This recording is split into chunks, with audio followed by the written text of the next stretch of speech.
नमस्कार दोस्तों, क्रिएट भोजपुरी में आपका स्वागत है। दोस्तों, जानकारी के लिए बता दें कि पाकिस्तान से आई सीमा हैदर हुई ट्रेंडिंग स्टार खेसारी लाल यादव की फैन।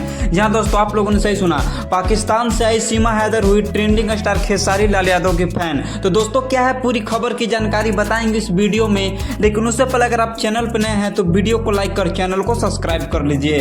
तो दोस्तों जानकारी के लिए बता दें कि सीमा हैदर खेसारी लाल यादव के पास गई थी और बोली कि मैं आपके साथ एक फिल्म करना चाहता हूं, मुझे अपने फिल्म में काम दे दीजिए। पर दोस्तों खेसारी लाल यादव ने सीमा हैदर को साफ साफ मना कर दिया और बोला कि आप मेरे फिल्म के लायक नहीं हो। तो दोस्तों खबर यह भी आ रही है कि ट्रेंडिंग स्टार खेसारी लाल यादव संघर्ष 2 हिट होने के बाद एक और फिल्म की तैयारी कर रहे हैं। जहां दोस्तों ट्रेंडिंग स्टार खेसारी लाल यादव संघर्ष 2 हिट होने के बाद एक और फिल्म की तैयारी कर रहे हैं। तो दोस्तों खेसारी लाल यादव को सीमा हैदर के साथ फिल्म करना चाहिए या नहीं करना चाहिए, ये कमेंट बॉक्स में जरूर बताइएगा। और आप ट्रेंडिंग स्टार खेसारी लाल यादव को कितना सपोर्ट करते हैं ये भी बताइएगा। अगर आप हमारे चैनल पर नए होंगे तो वीडियो को लाइक कर चैनल को सब्सक्राइब कर लीजिएगा। दोस्तों तब तक के लिए इतना ही, अब मिलते हैं अगली वीडियो में।